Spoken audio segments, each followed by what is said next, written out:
الحمد للہ نحمده ونستعینه ونستغفره ونعوذ باللہ من شرور انفسنا ومن سیئات اعمالنا من يهده الله فلا مضل له ومن يضلل فلا هادی له اعوذ باللہ من الشیطان الرجیم بسم اللہ الرحمن الرحیم والعصر ان الانسان لفی خسر الا الذین آمنوا وعملوا الصالحات وتواصوا بالحق وتواصوا بالصبر صدق اللہ مولانا العظیم۔ موجودہ صورتحال کے اندر دو اہم مسئلے ہیں۔ پہلا اہم مسئلہ فلسطین کا ہے، غزہ کا ہے، اور عالم اسلام اور عالم انسانیت کا ہے، اور دوسرا اہم مسئلہ افغان طالبان اور پاکستان کے درمیان تعلقات کی خرابی کا ہے۔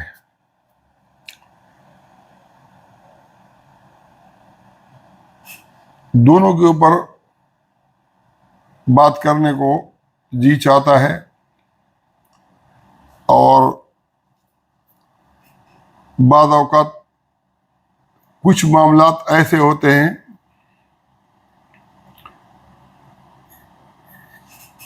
کہ تھوڑی سی غلطی یا غلط فہمی جب قوموں کے درمیان آ جاتی ہے تو اس کے نتائج بہت دورس ہوتے ہیں، عشروں تک محیط ہوتے ہیں۔ فلسطین کا مسئلہ نیا نہیں، کشمیر اور فلسطین کا مسئلہ 48 سے ہے۔ 1948 سے مسئلہ کشمیر بھی ہے اور مسئلہ فلسطین بھی ہے۔ 70 کے اندر مشرقی پاکستان جو اصل بیس تھا اس پاکستان کا، وہ ہم سے الگ ہو کر بنگلہ دیش بنی گیا، لیکن کشمیر کا مسئلہ جو کا تو ہے، اور اسی طریقے سے فلسطین کا مسئلہ بھی مختلف ادوار کے اندر جب عربوں کی اور اسرائیل کی جنگیں ہوئی ہیں تو فلسطین نے مختلف علاقوں پر قبضے کیے ہیں۔ اس کے 4 مختلف ادوار ایسے ہیں جس پر واضح طور پر نقشے کے اندر دیکھا جا سکتا ہے کہ پہلے اسرائیل چھوٹا سا تھا اور بڑھتے بڑھتے اب فلسطین جو ہے نا بہت کم رہ گئی ہے اس کے مقابلے میں۔ دوسری سائڈ کے اوپر جو کشمیر کا مسئلہ ہے، یہ تو حل نہیں ہو سکا، لیکن یہاں پر جو روس کے خلاف جنگ لڑی گئی، اس جنگ کے اندر پوری دنیا نے پاکستان کو بیس بنا کر افغانستان کے اندر یہ جنگ لڑی۔ اس وقت جو بلوچ قوم پرست تھے، جو پشتون قوم پرست تھے، جن سیاسی قوتوں کا تعلق یا نظریاتی تعلق روس کے ساتھ تھا، وہ یہی کہتے تھے کہ بھئی آپ اگر اسلامی جہاد کرنا ہے تو روس کے خلاف جہاد کرنے کے بجائے فلسطین میں کیوں نہیں لڑتے ہو؟ آج فلسطین ایک ایسے موڑ پہ آ گیا ہے کہ اس کے جو دو بڑے حصے ہیں، ایک حصے کے اندر بیت المقدس ہے، جہاں ایک سائڈ کے اوپر اسرائیل بھی بیت المقدس تک پہنچ گیا ہے، اور دوسری سائڈ کے اوپر غزہ کا ایک چھوٹا سا علاقہ ہے۔ تو غزہ کے اندر حماس کی حکومت تھی، اور کافی عرصے سے 30 کتنے برسوں سے یہ اقتدار میں ہیں، اور جو بڑا فلسطین ہے، جہاں بڑا ایریا ہے، وہاں محمود عباس کی حکومت ہے۔ تو محمود عباس کے فلسطین کی جہاں بیت المقدس ہے، ان کی بھی حماس کے ساتھ نہیں بنتی ہے۔ اب ہمارا مسئلہ یہ نہیں ہے کہ ہم یہ چاہتے ہیں کہ کون ٹھیک ہے کون غلط ہے۔ ایک حدیث ہے جس کو مشہور عربی محقق علامہ محمد ناصر الدین البانی نے صحیح قرار دیا ہے۔ مختلف عربوں نے اس کو ابھی جو یہ 7 اکتوبر کا واقعہ ہوا اس کو بیان کیا ہے، اس کو اجاگر کیا ہے، اس کو نکال کے لے آئے۔ یہ طبرانی کے اندر یہ روایت ہے، اور رسول اللہ صلی اللہ علیہ وسلم نے فرمایا کہ یہ امر اس امر کا پہلا جو دور ہے یہ نبوت اور رحمت کا ہے، پھر خلافت اور رحمت ہے، پھر بادشاہت اور رحمت ہے، پھر امارت اور رحمت ہے۔ اس کے بعد رسول اللہ صلی اللہ علیہ وسلم نے فرمایا یتقادمون کتقادم الحرم، وہ ایک دوسرے کے اوپر ایسے اس کو کاٹیں گے دانتوں سے جیسے گدھے ایک دوسرے کو کاٹ رہے ہوتے ہیں۔ فَعَلَيْكُمْ بِالْجِهَادِ، تمہارے اوپر اس وقت جہاد کرنا لازم ہے۔ وَأَفْضَلُ الْجِهَادِ الرِّبَاط، اور افضل جہاد یہ رباط ہے۔ وَخَيْرُ رِبَاطِكُمْ، اور تمہارا جو بہترین رباط ہے وہ کیا ہے؟ اسکلان، وہ اسکلان ہے۔ اب 7 اکتوبر کو حماس نے غزہ سے 10 کلومیٹر کے فاصلے پر جب اسکلان شہر کے اوپر قبضہ کیا، وہاں کچھ لوگ مارے، کچھ پکڑے، تو مولانا فضل الرحمان نے بہت شد و مت کے ساتھ اس حملے کی حمایت کی، اور اس حمایت کے اندر چند سیکنڈ اس بات کے اوپر بھی زور دیا کہ انسانی حقوق کا خیال رکھیں، چونکہ ایک خاتون تھی جو ننگی حالت کے اندر تھی اور اس کو فوجیوں نے پکڑا ہوا تھا، تو اس کے اوپر جو مسلمانوں کے 2 طبقے ہیں، ایک سیکولر یا ملحد طبقہ اور ایک مذہبی طبقہ، ان کا آپس میں بہت بڑھ چڑھ کر جو ہے نا ایک دوسرے کے خلاف وہ ہو رہا تھا۔ تو جو ملحد تھے یا جو غیر مذہبی لوگ تھے وہ اس کو بہت برا سمجھ رہے تھے کہ انہوں نے غلط کیا ہے، اور جو مذہبی تھے وہ اس کے اوپر، لیکن اکثریت ان لوگوں کی تھی جو اسکلان کے اس حملے کے اوپر بہت خوش تھے، اور جو مولانا فضل الرحمان نے جو خالی تلقین کی انسانیت کی، اس کے اوپر بھی بہت لوگوں نے بہت بڑے پیمانے پر فضل الرحمان کے خلاف مہم چلائی کہ یہ جو نا اسرائیل کا ایجنٹ ہے اور یہودیوں کی حمایت کر رہا ہے۔ تو اب ایسے کنڈیشن کے اندر کہ جب حماس کا وزیر اعظم اور حماس کے جو رہنما ہیں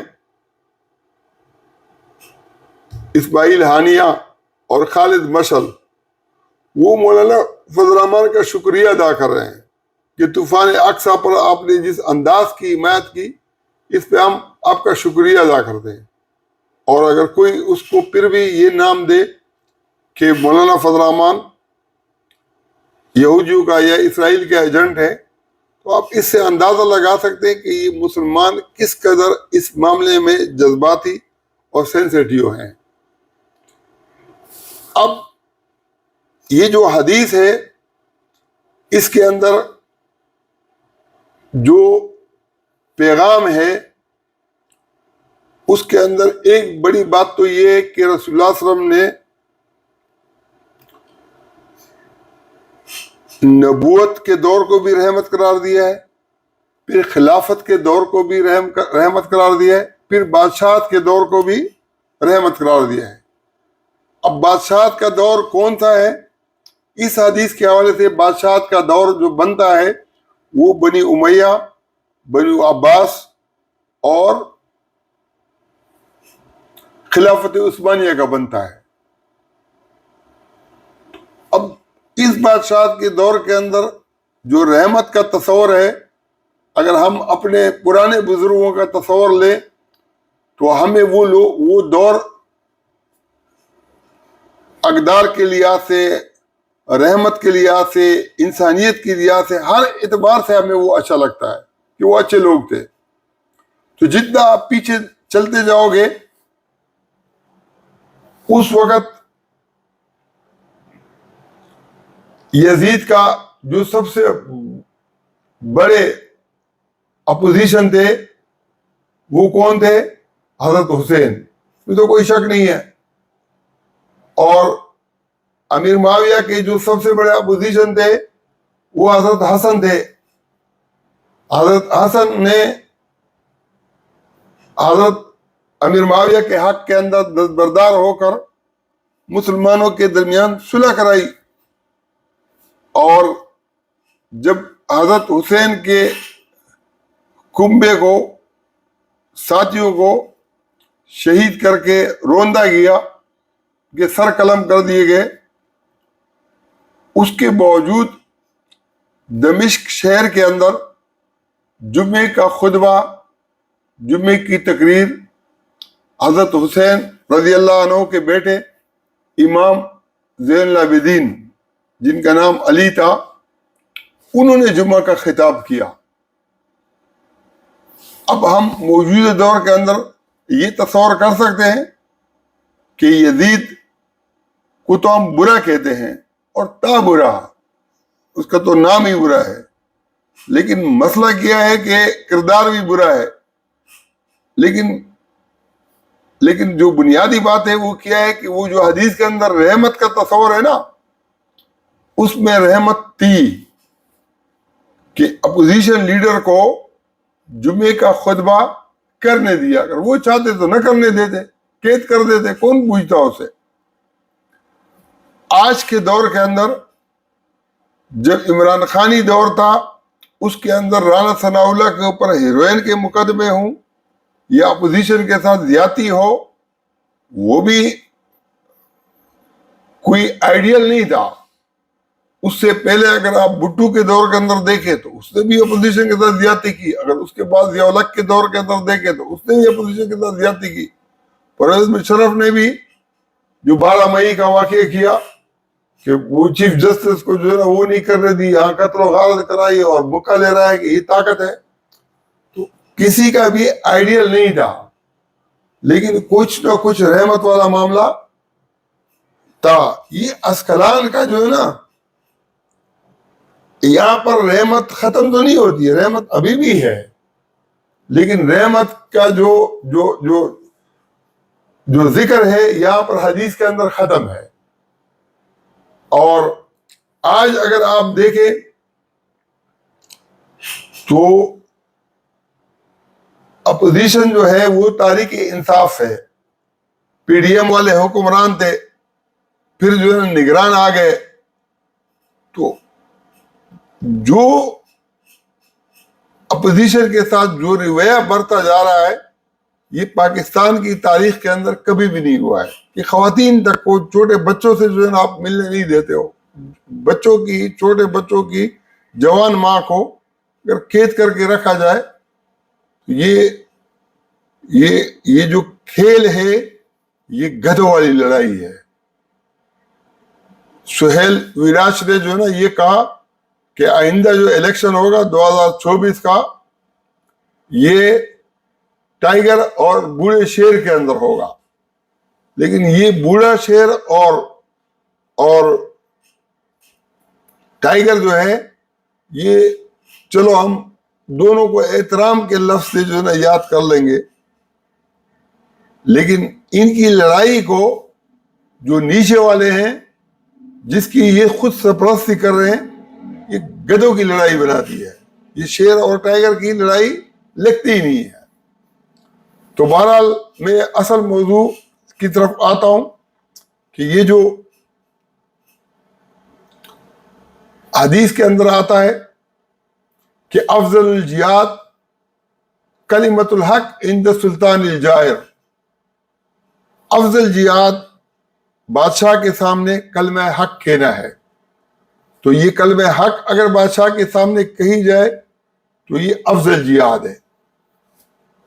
زین العابدین نے یزید کے سامنے حق کو چھپایا نہیں، کلمہ حق کہہ دیا تو وہ ان کا افضل جہاد ہی تھا.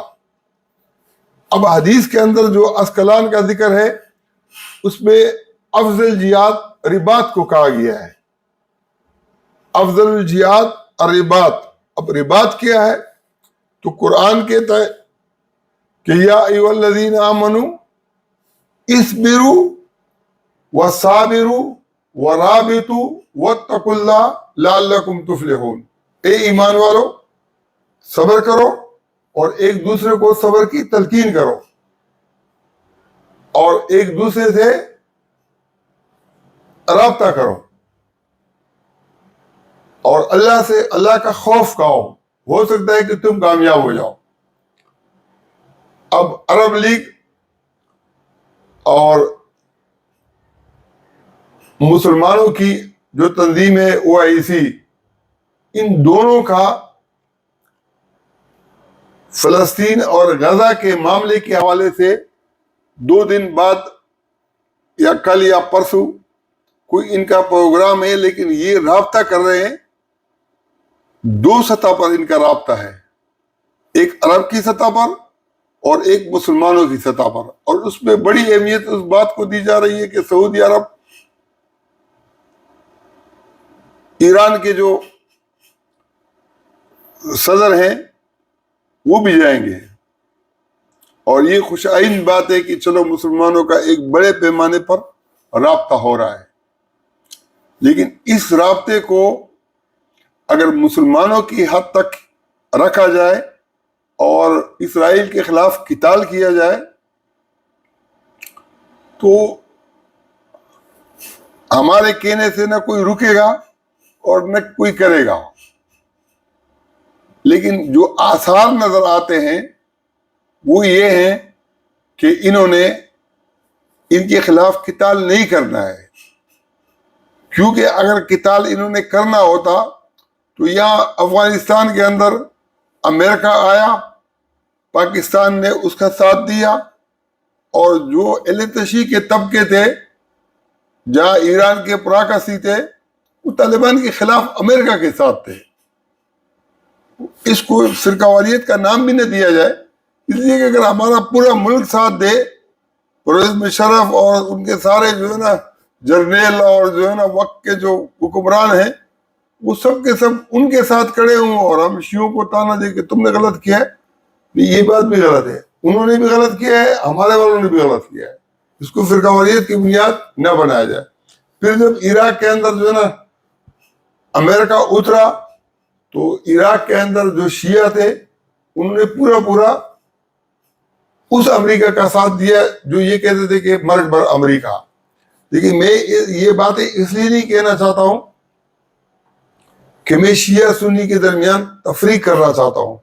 میں اس بات کو خوش آئند قرار دیتا ہوں کہ پہلے امریکہ کی حمایت میں جو یہ اکٹھے تھے اب فلسطین کے حق کے اندر مسلمانوں کے حق میں یہ اکٹھے ہو رہے ہیں اور یہ خوش آئند ہے.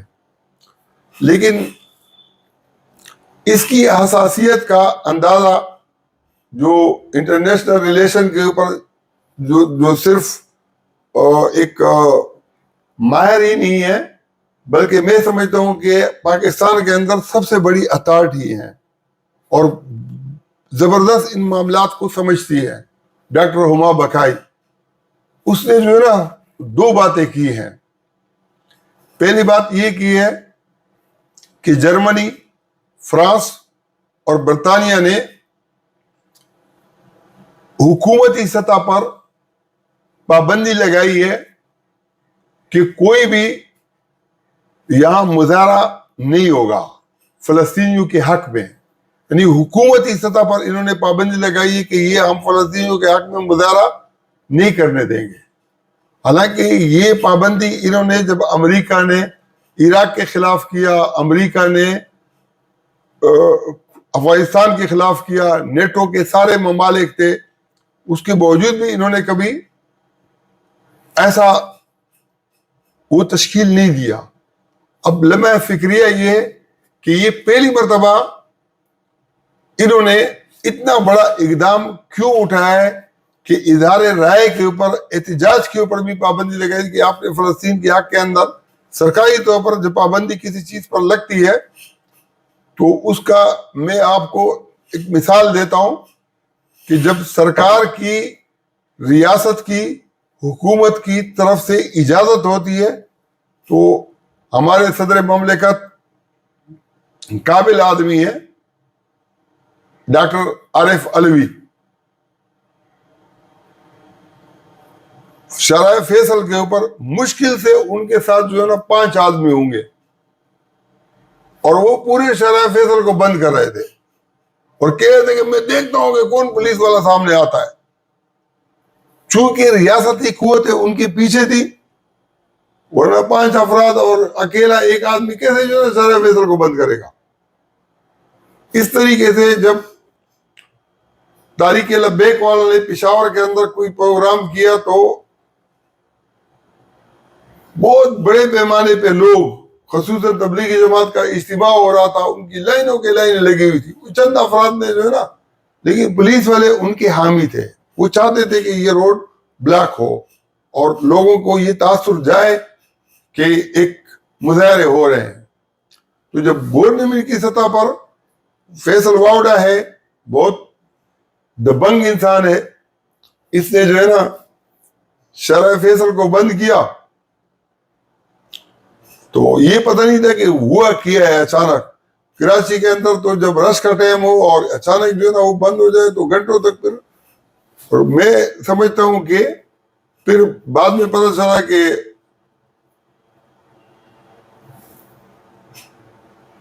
یہ واوڈا صاحب نے شرح فیصل کو بند کیا تھا اور پولیس والوں نے پھر کھلوا دیا.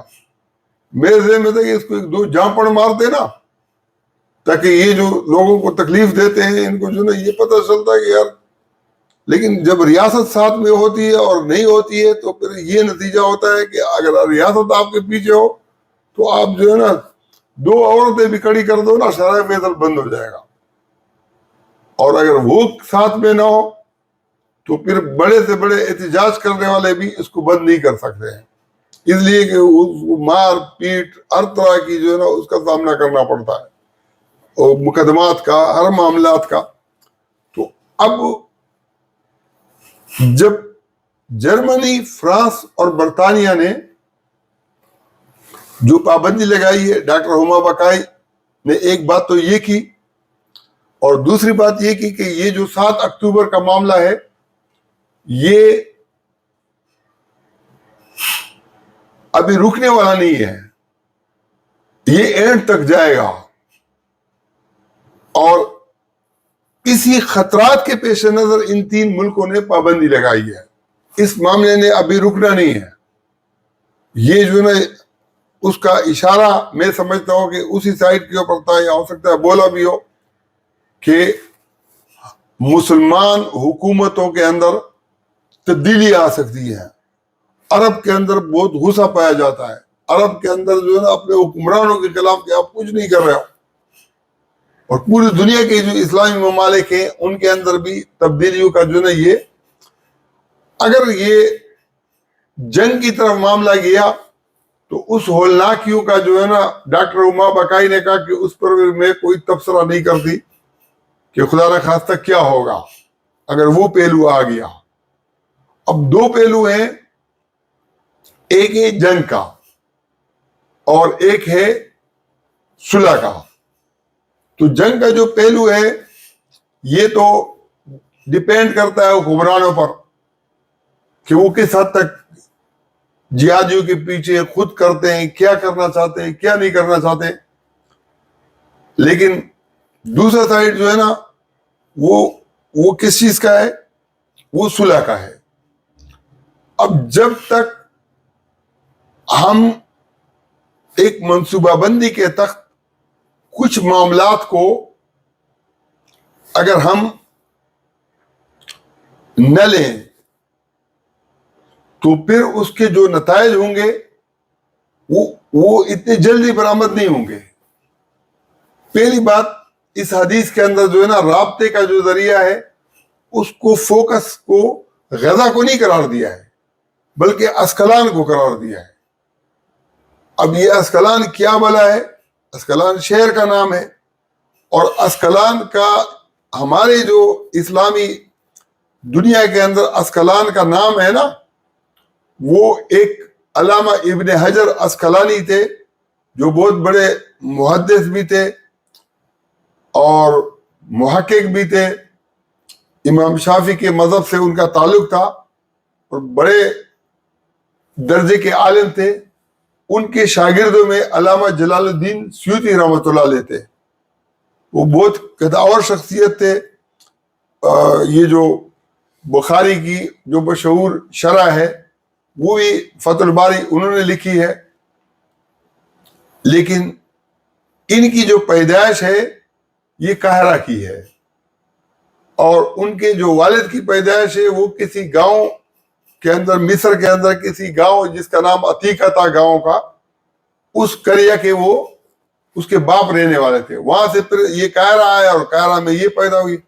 اب اسکلان سے ان کے آبا و اجداد کا کب کا تعلق ہوگا یہ اللہ جانے. لیکن جو اسکلان کی طرف خود کو منسوب کر رہے ہیں اس سے اسکلان کی اہمیت کا پتہ چلتا ہے. اسکلان ایک تاریخی شہر ہے جس کا ایک عربی عالم نے کہا کہ تورات میں بھی ذکر ہے, لیکن یہ کرتے ہی اس کے زبان کے اوپر تھوڑی سی جیسے رکاوٹ بھی آ گئی. کہہ دیا اس سے, لیکن وہ اس کو پھر ایسا لگا کہ جیسے اس سے کوئی غلطی ہو گئی ہے, یہ کیوں بول دیا. تو بہرحال ہو سکتا ہے کہ یہودیوں کے لیے اس شہر کی کوئی مذہبی اہمیت بھی ہو. لیکن اب اگر ہم صلح کا پہلو لیں تو صلح کے پہلو کے لیے جو اسکلان ہے, اسکلان کے اوپر جو حملہ ہوا ہے, اگر ہم کہتے ہیں کہ یہ ٹھیک حملہ ہوا ہے تو اس کا متبادل تاثر یہ ہوگا کہ یہ مسلمان وہ گنجے ہیں جن کو جب بھی ناخن ملیں گے تو یہ انہوں نے نہ اسرائیل کو چھوڑنا ہے, نہ امریکہ کو چھوڑنا ہے, نہ یورپ کو چھوڑنا ہے, کسی کو بھی نہیں چھوڑنا ہے. اگر یہ تاثر پھیلتا ہے تو اس کے نتیجے کے اندر پھر کیا ہوگا کہ جیسے جرمنی, فرانس اور برطانیہ نے فلسطین کی حمایت کرنے پر پابندی لگائی ہے, اس کی وجہ سے مسلمان ممالک کے, مسلمان ملکوں کے, غزہ والوں کے, فلسطینیوں کے اس کے مشکلات کے اندر جیسے کہتے نا کہ آپ بیل مجھے مار, وہ پوری دنیا ان کے خلاف اکٹھی ہو سکتی ہے. اور ہو سکتا ہے کہ کوئی ہمارا پھر ہمدرد بھی نہ رہے. لیکن اگر ہم کیا کریں کہ ہم یہ کہیں کہ ہم نے صلح والا راستہ اختیار کرنا ہے، تو صلح کے راستے کے اختیار کرنے کے لیے جو لوگ اپنے طور پر یہ سمجھتے ہیں، جو غیر جانبدار ہیں، تو کہتے ہیں کہ بھئی حماس نے بھی اچھا نہیں کیا، اور اسرائیل جو اتنا حدود سے تجاوز کر رہا ہے، اس کو کئی گنا زیادہ سزا دے رہا ہے، تو وہ بھی غلط کر رہا ہے۔ لیکن اگر ہم یہ کہیں کہ نہیں حماس نے ٹھیک کیا ہے، بنیادی طور پر ہو سکتا ہے کہ یہ بات ٹھیک ہو، اگر پورا اسرائیل بھی قبضہ کر لیں تو سب سے پہلے جو ہے نا میں دیگے بانٹوں گا، خوش ہوں گا کہ یہ زبردست کام ہو گیا۔ لیکن اگر ایسا ہو تو صحیح، لیکن اگر ہو نہیں، خالی آپ کسی کو سوئی چبو کے چھیڑو اور پھر آپ مشکلات کا شکار ہو۔ شمالی غزہ سے جو لوگ ہجرت کرنے کے لیے جا رہے ہیں، ان کے پاس گدا گاڑیاں ہیں، اور جس کو گدا گاڑی پہ جگہ نہیں ملتی ہے وہ پیدل جا رہا ہے، اور ان کی جامع تلاشی لی جا رہی ہے۔ اب یہودی ان غزہ کے لوگوں کی جن کی جو ہے نا لاشیں بھی بکھری پڑی ہوئی ہے، سامان بھی بکھرا پڑا ہے، جس کو کچھ آتا ہے وہ اپنا سامان بھی اٹھاتا ہے، اور ان کے سامنے جوان لڑکوں کو، جو جوان وہ ہیں، ان کو ننگا کر کے ان کی تلاشی لی جاتی ہے، تو ان کے ساتھ کیا گزرتی ہوگی؟ شمالی وزیرستان اور جنوبی وزیرستان کے اندر سے جب یہ فیملیاں خصوصاً محسودوں کے ایریا سے آ رہی تھی، تو ان کے پاس تو گدا گاڑیاں بھی نہیں تھی، بہت سارے جو ہے نا بچے، جوان لڑکیاں یہ ایسے تتر بتر ہو گئے۔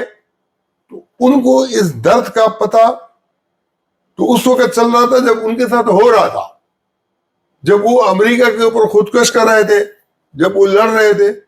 تو معراج محمد خان جو تحریک انصاف کا جنرل سیکرٹری بھی رہا ہے، اور بھٹو کے ٹائم کے اندر جب بھٹو ایوب کے ساتھ تھا، وہ بھٹو کا مخالف تھا۔ جب بھٹو ایوب کا مخالف ہو گیا، پھر بھٹو کا اس نے استقبال کیا، اور اسٹیبلشمنٹ کا مخالف تھا، وہ جمہوریت کا وہ حامی تھا، اور مذہبی آدمی بھی نہیں تھا، لیکن طالبان کا وہ زبردست حامی تھا۔ طالبان کے حق کے اندر کراچی کے متحدہ مجلس عمل کے کہنے پر الطاف حسین نے بھی بڑے مظاہرے کیے یہاں پر کراچی میں، پورے اس کے اندر ہوئے امریکہ کے خلاف، اور جو لوگ وہاں پر میدان کے اندر لڑ رہے تھے تو ساری دنیا اس کو ویلکم کہہ رہی تھی۔ لیکن جب ان کے اوپر مشکلات آئیں، وہ مشکلات تو پھر جو سہتا ہے اس کو پتہ چلتا ہے۔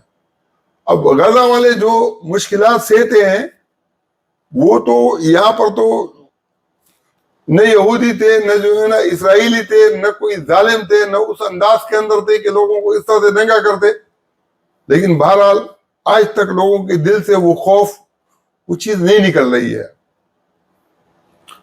اور میں سمجھتا ہوں کہ یہ منظور پشتین کو، پی ٹی ایم والوں کو جان بوجھ کے تھوڑی ڈھیل دے دی گئی کہ وہ جو بالکل لوگوں کے دل بیٹھے ہوئے ہیں، تھوڑا تو آگے آ جائیں گے، ابھی تک اپنی جگہ پر نہیں آئے ہیں۔ تو غزہ والوں کا کیا حال ہوگا، وہ ہم اپنوں کو دیکھ کے جو ہے یہ اندازہ لگا سکتے ہیں کہ وہ بیچارے، حالانکہ میں تو خود اس کے اندر ہوں کہ جو فقر ہوا تلخ یہ دورا کا گلہ مند، اس فقر میں باقی ہے ابھی بوئے گدائی۔ ایک پٹھان نے بڑی زبردست بات کی کہ ایک انڈا بچہ جب چوزا انڈے سے نکلتا ہے تو انڈے جو ہے نا ٹوٹتے ہیں، وہ پورے مرغی کے جو انڈے ٹوٹے ہوئے نظر آتے ہیں نا، بکھرے ہوئے، تو بچے تو سمجھتے ہیں کہ شاید ہم غیر محفوظ ہو گئے، حالانکہ وہاں سے ان کی زندگی شروع ہوتی ہے، ایک نئی زندگی کا آغاز ہوتا ہے۔ وہ تو پشتونوں کے لیے کہہ رہا تھا کہ بھئی اگر تم مشکلات کا شکار ہو، بے سر سامانی کے اندر جا رہے ہو، 40 سال تک تم نے کمایا، سب کچھ کیا، آج جو ہے نا تمہیں کچھ بھی تمہیں نہیں چھوڑا جائے تو فکر مت کرو، یہ آپ کے اوپر جو اتنے عرصے سے مشکلات آ رہی، یہ سمجھو کہ ابھی آپ انڈے سے نکلے ہو، ابھی پھر آپ ایک مضبوط قوم بن جاؤ گے۔ مجھے اس کی بات بڑی زبردست لگی۔ تو میں یہ سمجھتا ہوں کہ غزہ کے لیے لوگوں کے لیے بھی حوصلے کی بات اگر کوئی وہاں ان کو ان کی زبان کے اندر ان کے ماحول میں سمجھا سکے تو ان کو کچھ دلاسا ہو جائے گا کہ کوئی مسئلہ نہیں ہے. آپ کو یہ جو مشکلات ہیں اس کے ذریعے سے جو ہمیشہ جن مشکلات کا شکار تھے ان بڑی مشکلات سے اللہ تعالیٰ نکالے گا، اور امید ہے کہ وہ نکلیں گے. لیکن ان کے نکلنے کے لیے جو طریقہ کار ہے وہ اس کے لیے ہمیں اگر قرآن اور حدیث کی طرف رجوع کریں تو ہمارے پاس جو چیزیں ہیں وہ کیا ہے؟ قرآن کے اندر اللہ تعالیٰ کہتا ہے کہ جو یہود ہیں ان کو آپ پاؤ گے عداوت کے اندر مسلمانوں کے لیے، مومنوں کے لیے سب سے زیادہ سخت، اور مشرکوں کو بھی. یعنی عداوت کے اندر یہود اور مشرک. آج اسرائیل اور ہندوستان ہے، آج بھی یہ پاکستان کے لیے، مسلمانوں کے لیے عداوت کے اندر سب سے زیادہ سخت ہیں. اب مسئلہ یہ ہے کہ یہ تو اپنی جگہ پر سخت ہیں، قرآن نے کہا ہے. دوسری سائڈ کے اوپر اللہ کہتا ہے کہ جو خود کو نصارہ کہتے ہیں ان کو آپ مودت کے اندر سب سے زیادہ سخت پاؤ گے مسلمانوں کے لیے. اب مسلمانوں کے ساتھ نصارہ کی جو مودت ہے ہم نے کبھی اس کو ہائی لائٹ کیا ہے؟ پہلی بات یہ ہے کہ قرآن کہتا ہے تو قرآن کی تو بہت ساری باتیں ہماری سمجھ میں نہیں آتی ہے کہ ٹھیک بھی ہے کہ غلط ہے. تو یہ سمجھانے کے لیے قرآن ٹھیک کہہ رہا ہے. کیوں ٹھیک کہہ رہا ہے؟ اس لیے قرآن ٹھیک کہہ رہا ہے کہ یہود جو ہے نا وہ عیسیٰ اسلام کے بارے میں، حضرت مریم کے بارے میں جو گستاخانہ زبان استعمال کرتے، جو گستاخانہ عقیدہ رکھتے ہیں، جو گستاخانہ فکر رکھتے ہیں، اس کے مقابلے کے اندر جو مسلمان ہیں، وہ جو ہم کہتے ہیں نا اردو کے اندر ایک مشہور شعر ہے کہ آدم کو خدا مت کہو، آدم خدا نہیں ہے، لیکن خدا کے نور سے آدم جدا نہیں ہے. ہم مسلمان عیسیٰ اسلام کو روح اللہ کہتے ہیں. ہم ان کو یونیک، ان کی پیدائش کو مانتے ہیں، اور ہم ان کو خدا تو نہیں مانتے لیکن خدا کی روح ان کو مانتے ہیں، روح اللہ مانتے ہیں. اب جب ہم ان کی ان مقدس شخصیات کو، جن کو یہ اللہ کے علاوہ اپنے دو الہ مانتے ہیں، جب ہم ان کا اتنا شدت کے ساتھ ان سے ہم محبت بھی رکھتے، عقیدت بھی رکھتے، تو اس کو کہ ریٹرن کے اندر جو نصارہ ہیں یقیناً ہم سے یہ کیا رکھتے ہیں؟ بہت زیادہ محبت رکھتے ہیں. یہود سے یہ مودت نہیں رکھ سکتے ہیں. میں یہ وضاحت اس لیے کہہ رہا ہوں کہ ہمارے جو تاج العلماء ہے، سردار العلماء ہے، وہ مولانا فضل الرحمان ہے. مولانا فضل الرحمان جو ہے نا وہ دلیل کے اندر خود کو ایسا سمجھتے ہیں کہ دوسرے علماء تو ان کے جیسے مقلد ہوں. وہ کیا کہہ رہا ہے؟ وہ کہتا ہے کہ ہم یہود کے پیغمبر کو بھی مانتے ہیں، موسیٰ اسلام کو. ہم عیسیٰ کے پیغمبر کو بھی مانتے ہیں، عیسائیوں کے پیغمبر کو بھی مانتے ہیں، عیسیٰ اسلام. اور ہم حضرت محمد صلی اللہ علیہ وسلم کو جو مانتے ہیں تو ہم ان کو مانتے ہیں تو جو آخر والا ہوتا ہے اس کے اندر وسعت ہوتی ہے. تو یہ ہمارے خلاف تنگ نظر ہیں. ہم تو ان کے خلاف تنگ نظر نہیں ہیں. اگر یہی بات ہے تو پھر قادیانی بولیں گے کہ ہم پھر تم سے زیادہ وسیع ہے کہ ایک اور جو ہے مرزا غلام احمد قادیانی، تو آپ ہمارے لیے تنگ نظر ہو. حالانکہ مولانا کی یہ بات ایسی ایک ڈکوسلا ہے، بات ہے، اس سے اس کا کوئی تعلق نہیں ہے، حقیقت سے اس کا تعلق نہیں ہے. یہود اور نصارہ کی اگر بات کرو تو یہود نصارہ کے بارے میں سخت ہیں، حالانکہ وہ پہلے ہیں. اور یہود عیسائی بعد کے ہیں، عیسائی ان کے مقابلے میں پھر بھی نرم ہے. اتنے سخت نہیں ہیں جتنے یہود عیسائیوں کے بارے میں سخت رکھ. لیکن یہود کا جو نا بس نہیں چلتا ہے. تو قادیانی ہیں آخر میں لیکن ان کا بس نہیں چلتا ہے. جس دن ان کا بس چلے گا تو پھر جو ہے نا پتہ چلے گا کہ یہ لوگوں کے ساتھ کیا کرتے ہیں. آج بھی فوج کے اندر یہ جو ہے نا یہ جب جو ہے نا یہ تبصرے ہوتے ہیں نا کہ جنرل باجوہ کو اس کے قادیانی سسر نے باوجود نااہلیت کے وہاں تک لایا ہے. چلو وہ تو فوج کے اندر اس کا ایک کاتا تھا, لیکن یہ کس کا کہتا تھا کہ اس کو پھر جو ہے نا ایکسٹینشن بھی دی اور اس کی وجہ سے پورا جو ہے نا قانون بھی بدل دیا. یہ کس کی بات تھی؟ ایک ظفر اللہ جمالی وہ شخص تھا جس نے مسلم لیگ نون آزاد حیثیت سے سیٹ جیتی, مسلم لیگ میں شامل ہوا. جب قادیانیوں کے لیے بل پیش ہوا, مولانا فضل الرحمان اتحادی تھے, جماعت اسلامی بھی اس وقت اسمبلی میں تھی, دوسرے لوگ بھی تھے. ایک شخص نے وہ تا ظفر اللہ جمالی جس سے جو ہے نا وہ دیا. اب یہ بگ بگ کرنے سے تو ان کو جو ہے نا یہ اس سے کچھ حاصل نہیں ہوگا. بات پھر دوسری سائڈ کے اوپر جائے گی, لیکن میرا جو بنیادی مدعا ہے وہ یہ ہے کہ ہم جو مسلمان ہیں ایک ایجنڈے کے طور پر اس بات کو سمجھ لیں کہ نصارہ کے اندر جو مودت ہے اس مودت کے جذبے کو ہم ضائع نہ کریں. مودت تو ویسے انسانوں سے ہوتی ہے, یہاں تک کہ رسول اللہ صلی اللہ علیہ وسلم کو اللہ نے حکم دیا قُلْ لَا أَسْأَلُكُمْ عَلَيْهِ أَجْرًا إِلَّا الْمُوَدَّةَ فِي الْقُرْبَى, کہ میں کہہ دو کہ میں آپ سے کوئی معاوضہ نہیں مانگتا ہوں مگر قرابتداری کی محبت. اب ابو جہل, ابو لہب, ابو سفیان جو اہل مکہ تھے, وہ رسول اللہ صلی اللہ علیہ وسلم کو کہا کہ آپ ان سے مودت کا مطالبہ کرو. انہوں نے تو مودت کے مطالبے کے اوپر کیا کیا, باوجود کہ مطالبہ مودت کا تھا کہ ہم ایک زبان کے ہیں, ایک علاقے کے ہیں, ایک شہر کے ہیں, ایک قوم کے ہیں, ایک نسل کے ہیں, لیکن انہوں نے اس مودت کے جو اجاگر کرنا چاہا نبی علیہ السلام کو اللہ کے حکم سے, وہ اجاگر ان میں ہوا نہیں, اور وہ جو دشمنی کا مظاہرہ تھا وہ پورا کیا.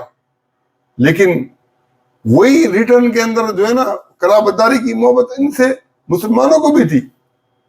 جو فدیہ لے کے ان کو معاف کیا, اس کے اندر یہی قرابتداری کی محبت کا اصل جو بنیاد تھی, جس کے بارے میں اللہ تعالیٰ کہتے کہ تُرِيدُونَ عَرْضَ دُنْيَا وَاللَّهُ يُرِيدُ الْآخِرَةَ.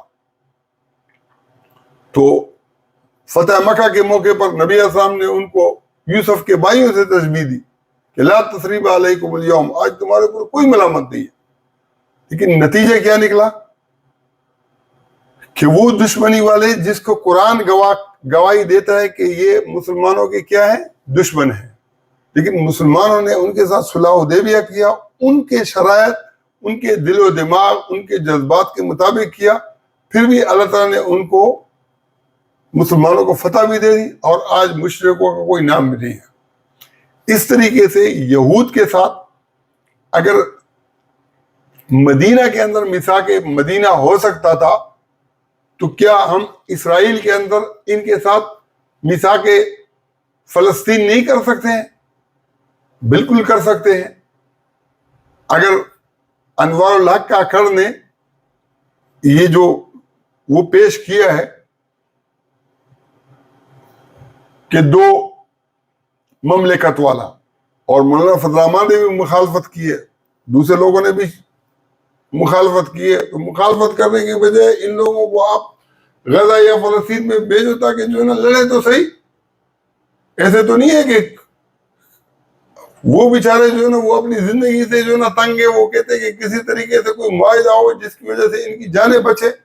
ان کے ساتھ جو ہے نا روزانہ, میں تو یقین جانوں اگر ان فلسطینیوں کی جگہ پر ہوتا تو رسول اللہ صلی اللہ علیہ وسلم کی سنت ادا کرتا.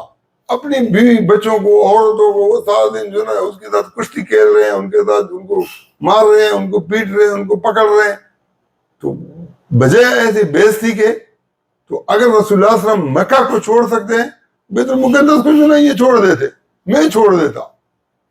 اگر ان کو بھی میں کہتا کہ چھوڑ دو، عزت سے کوئی چیز جو ہے نا پیاری نہیں ہے. جب رسول اللہ صلی اللہ علیہ وسلم فرماتا ہے کہ ایک مومن کا جو ہے نا دل دکانے سے 10 دفعہ جو ہے نا خانہ کعبہ گراؤ، اس سے اللہ اتنا ناراض نہیں ہوتا جتنا کسی مسلم مومن کا دل دکانے سے. تو اس کی اتنی اہمیت نہیں ہے.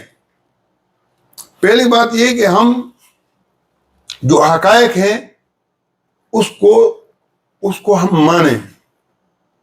جب یہ ہمارا قبلہ تھا تو ہمارا اس کے اوپر قبضہ نہیں تھا. جب ہمارا قبلہ نہیں رہا تو اس کے بعد قبضہ کرنے کی ضرورت بھی نہیں تھی. اگر ہم ان کا کوئی گرجا قبضہ نہیں کر سکتے ہیں اور ان کو معاہدے کے اندر لکھ کے دیا ہوا ہے کہ ہم آپ کی گرجوں کو قبضہ نہیں کریں گے، تو ان کا جو ہے نا قبلے کو قبضہ کرنا بھی غلط ہے. لیکن ہو گیا تو کر لیا. اب کرنے کے بعد آج جو اہل تشیع ہیں بڑے شد و مت کے ساتھ کہتے ہیں کہ یہ کعبہ آبار جو ہے نا یہ بعد میں مسلمان ہوا، یہ یہودی تھا، اس نے جا کے جو ہے نا حضرت عمر کو ورغلا کے چھڑایا اور بیت المقدس کو فتح کر کے یہودیوں کو وہاں سے آنے دیا. یہ ساری ایک سازش تھی، حضرت عمر کو پتہ ہی نہیں چلا. پھر فلسطینیوں نے وہاں جگہ دی. آگے بکواس ہے. حضرت عمر نے اگر جو ہے نا روم کو یہودیوں کی سازش سے فتح کیا ہے تو کیا ایران کو جو ہے نا ایرانیوں کی سازش سے فتح کیا ہے؟ ایسا نہیں ہے.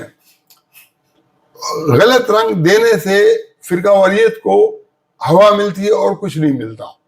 جو حقائق ہیں، میں یہ کہتا ہوں کہ سنی حسین کے ساتھ ہیں، یزید کے بالکل مخالف ہیں، لیکن سنیوں کا بس نہیں چلتا. تو جس طریقے سے سنیوں کا بس نہیں چلتا تھا، اس طریقے سے شیعہ بھی ان کے خلاف تھے لیکن بس نہیں چلتا تھا. اب شیعہ اور سنی پر لان تان کرنے کے بجائے اگر ہم یہ دیکھیں کہ جس کو اہل تشیع کہتے ہیں کہ سب سے زیادہ مستحق ائمہ اہل بیت تھے، انہوں نے بھی تو کوئی ایسا احتجاج نہیں کیا. تو کسی پر ملامت کرنے کی بجائے آج ہم ایسے انداز کے اندر آئیں جسے ہم ایک جاندار قرآن کی طرف، انسانیت کی طرف اور اچھائی کی طرف نیا ماحول کھڑا کر کے جو ہے نا دم لیں. پہلے غلطیاں ہوئی ہوں گی، ایسا نہیں ہے کہ اوپر سے جو ہے نا حضرت عمر کی یا ابوبکر صدیق کی کوئی خلافت منسوس تھی. سعد بن عبادہ کا بس چلتا تو وہ بن جاتا، ان کا بس چلا یہ بن گیا، علی کا بس چلتا تو علی بن جاتا.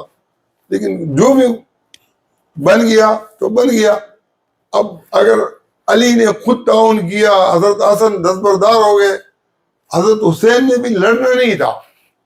اگر وہ لڑتے تو کوفہ سے یہ جو کربلا ہے یہ شام کی طرف جو ہے نا 27 کلومیٹر ہے.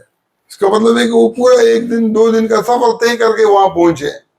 تو جب وہاں پہنچے ہیں، وہاں کس طریقے سے ان کو شہید کیا گیا ہے، تاریخ کے اندر تو جو قصے ہیں ان کو پتہ نہیں کیا کیا رنگ دیا جاتا ہے. میں آج زندہ ہوں، ہمارے قصے کو ایسا رنگ دیا گیا کہ جو مجاہدین کا جو گروپ ملوث نہیں تھا اس کا نام سوشل میڈیا پہ تک کہ انہوں نے مارا ہے، اور مجھے ایسا پیش کیا کہ جیسے میں بریلوی ہوں اور وہ بنور ٹاؤن کا فارغ ہے. حالانکہ اس نے بنور ٹاؤن کو شاید دیکھا بھی نہیں ہوگا، جو جیل آدمی تھا. میں نے بنور ٹاؤن میں پڑھا تھا. تو موجودہ دور کے اندر جب اتنا الٹا سیدھا وہ واقعات اور معاملات کو پیش کیا جاتا ہے تو تاریخ کے اندر لوگوں نے کیا سے کیا واقعات کو کس انداز کے اندر پیش کیا، یہ تو مل بیٹھ کے بات کرنے کی ضرورت ہے. کوئی مسئلہ نہیں ہے، کسی چیز سے ہم بھاگتے نہیں ہیں. لیکن اب جو بڑا مسئلہ ہے وہ یہ ہے کہ پہلی بات ہم حل نکالیں. حل کیا نکالیں؟ ساری دنیا کو بلائیں. اگر جو ہے نا یہ کہتے ہیں کہ بیت المقدس، ہم کہتے ہیں کہ ان کا قبلہ ہے ہمارا نہیں ہے، تو یقین جانو کہ نتیجے کے اندر یہ ہوگا کہ عیسائی لکھ کے دیں گے کہ جب تک حضرت مسیح جو ہے نا دوبارہ نہیں آتا ہے اس وقت تک یہ مسلمانوں کے ہاتھ میں ہے. اور جب یہودیوں کے ساتھ جو ہے نا یہ معاملات ہوں گے، اور یہودی بھی کہیں گے کہ بھائی دجال جب تک نہیں آتا ہے، جب تک ہمارا مسیح نہیں آتا ہے اس وقت تک تمہارے ہاتھ میں ہے. لیکن ہم ان کے ساتھ بات تو کریں نا. اگر ہم بات ہی نہیں کریں تو اگر ان کو ہم یہاں سٹاپ کر لیتے ہیں تو نتیجہ کیا ہوگا؟ نتیجہ یہ ہوگا کہ یہودی جو ہے نا فلسطین کے اندر اسرائیل میں رہیں گے. عیسائیوں کو بھی ہم بلا لیں گے کہ آجاؤ رہنے کے لیے، کوئی مسئلہ نہیں ہے. تو یہ سٹاپ ہو جائیں گے. اور اگر ہم نے اتنی اپڑ دپڑ میں وہ کیا تو بیت المقدس تو ہاتھ سے نکلے گا. آگے جو ہے نا جو ہمارے سنیوں کے اندر اکثریت ان لوگوں کی ہے کہ اگر اسرائیل جو ہے نا اس کے اوپر قابض ہو جائے نا، مدینہ پر یا کعبے پر خدا نہ کرے، تو وہ اس کے اوپر اتنے ناراض نہیں ہوں گے جتنے قادیانی اس کے اوپر قابض ہو جائے. یہود اور نصارہ کے لیے تو ہماری حیثیت ایسی ہے جیسے ان کے لیے ہم قادیانی ہوں. اچھا قادیانی نے تو اپنا رخ پہرا بھی نہیں ہے، ہم نے تو اسے رخ بھی پہرا ہے. ہم کچھ ان حقائق کو دیکھیں کہ جو حقائق انسانیت کے لیے قابل قبول ہوں. جب ان حقائق کو ہم مانیں گے تو آج بھی اگر بیت المقدس کے اوپر وہ قبضہ نہیں کرتا اسرائیل تو مسلمانوں کی وجہ سے نہیں، ان کے اوپر عیسائیوں کا پریشر ہے. اور عیسائیوں کا یہ پریشر ہے کہ وہ وہاں پر مسلمانوں کو اس طریقے سے زیر و زبر نہیں کر سکتے. ابھی تو انہوں نے موقع دے دیا، اور ان کے ذہن کے اندر یہ ہے کہ اگر یہ آج ان کے ساتھ کر رہے ہیں، کل کو جو ہے نا ہمارے اوپر اس طریقے سے چڑھائی نہیں کرے کہ ہماری عورتوں کو لونڈیا اور جو ہے نا وہ بنائیں، ماں اور بہنوں کو اور بیٹیوں کو. تو ان چیزوں کو ہم نے ان کے ذہنوں کے اندر صاف کرنا ہے کہ انسانیت میں ہمارا قرآن جو ہے جمہوری بنیادوں پر وہ نہیں جو مولویوں نے مسخ کیا. توبہ توبہ اس کے لیے تو میں ابھی بھی کہتا ہوں کہ یہ یہود سے بھی بدتر ہے، نصارہ سے بھی بدتر ہے، ہندوؤں سے بھی بدتر ہے، سکھوں سے بھی بدتر ہے. یہ خالی حلالے کا جو مسئلہ ہے ہم اتنے عرصے سے ان کو سمجھا رہے ہیں، یہ دلے جو ہے نا یہود سے بھی بدتر ہے. نبی صاحب نے فرمایا تھا کہ اگر یہود نے کسی ماں کے ساتھ زنا کیا ہوگا تو اس امت میں بھی ایسے ہوں گے. تو انہوں نے تو ماں کے ساتھ زنا کا، تو یہ کہتے ہیں نا کہ سود کا گناہ جو ہے یہ ماں کے ساتھ 73 گناہوں کے اندر کم از کم ماں کی گناہ کے برابر ہے، اور سود کو انہوں نے جائز قرار دیا ہے. کل کو جو ہے نا سارے مولوی مخالفت کر رہے تھے عثمانی کی، آج اس کے ساتھ مل کے جو ہے نا ڈانس کر رہے ہیں کہ سود جائز ہے. اور اسی سودی نظام کی وجہ سے جو نصارہ ہیں ان کو بھی یہودیوں نے اپنی جکڑ کے اندر لیا ہوا ہے. یہ جو ہے نا یہ تو مولوی تو بالکل جو مذہبی طبقہ ہے یہ تو یہود سے بھی بدتر ہے، یہ تو عیسائیوں سے بھی بدتر ہے. جو مسلمانوں کا وہ طبقہ ہے جو سمجھدار ہے، جو دانشور ہے، جو ان چیزوں کو سمجھتے ہیں. اور علماء کے اندر بھی ایسا نہیں ہے کہ سارے علماء خراب ہیں، ان کی اکثریت بہت اچھی ہے. لیکن ان کے جو ٹھیکیدار ہیں نا، جو ان کو ہلنے نہیں دیتے ہیں، جن کی ہاتھوں کے اندر مسجدیں ہیں، جب ان کو جو ہے نا خالی وہاں سے ابھی تبلیغی جماعت والے جو ہے نا ان کو اور قادیانیوں کو اس کے اندر اجازت ہے اسرائیل میں کام کرنے کی، اور ان تبلیغیوں کو مولوی استعمال کرتے ہیں کمیٹیوں کے اندر جو ہے نا یہ بنے ہوئے ہیں. ان کے ادھر سے بھی لنک سے، اقتصادی طور پر بھی لنک سے. یہ نہیں ہے کہ وہ اقتصادی طور پر یہود کا ایجنٹ بن کر یہ کام کر رہا ہے.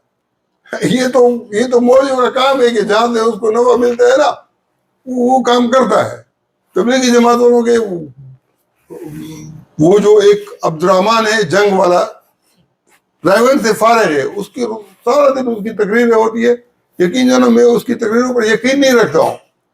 وہ ان کو اسرائیل کا ایجنٹ قرار دیتا ہے، قادیانیوں کی طرح قرار دیتا ہے. مجھے وہ ایسا لگتا ہے کہ یہ جیسے تبلیغیوں میں ذوالخویسرا ہو.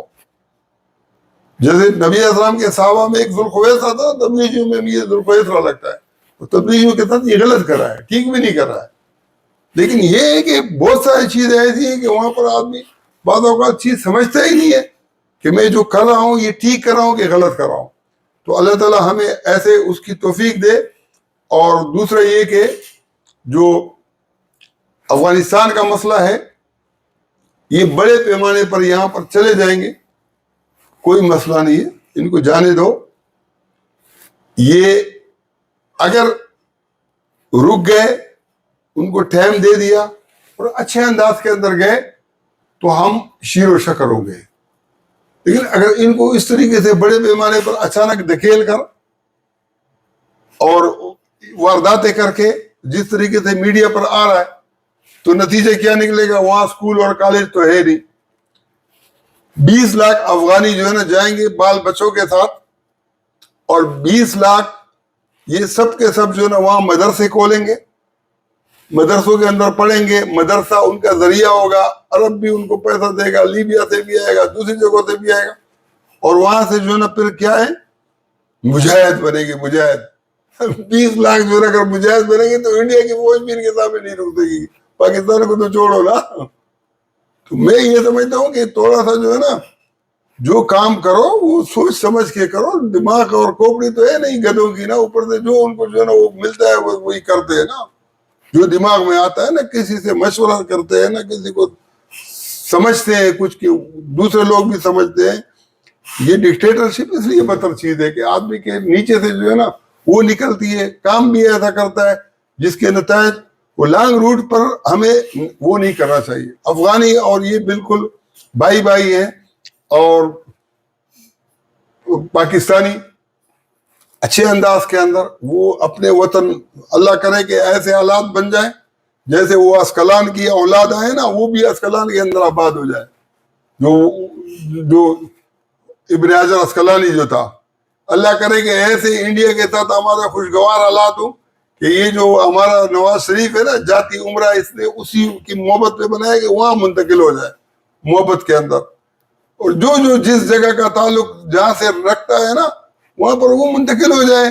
ہمیں جو ہے نا اس سے کوئی کسی بغض کو، میں کہتا ہوں کہ ہوا مت دو، انات کو آواز مت دو، آپس کے اندر معاملات کو ٹھیک کر دو.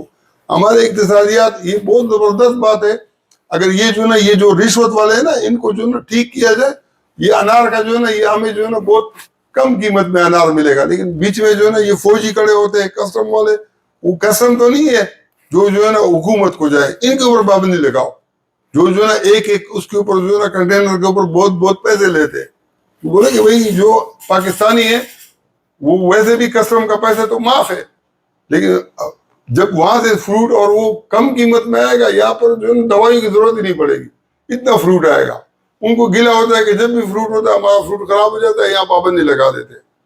تو اللہ تعالیٰ کرے کہ سب کے لیے خیر ہو. اور حافظ صاحب جو ہے نا مغالطے نہیں کہیں، نواز شریف کے گھیرے میں نہیں ہوں.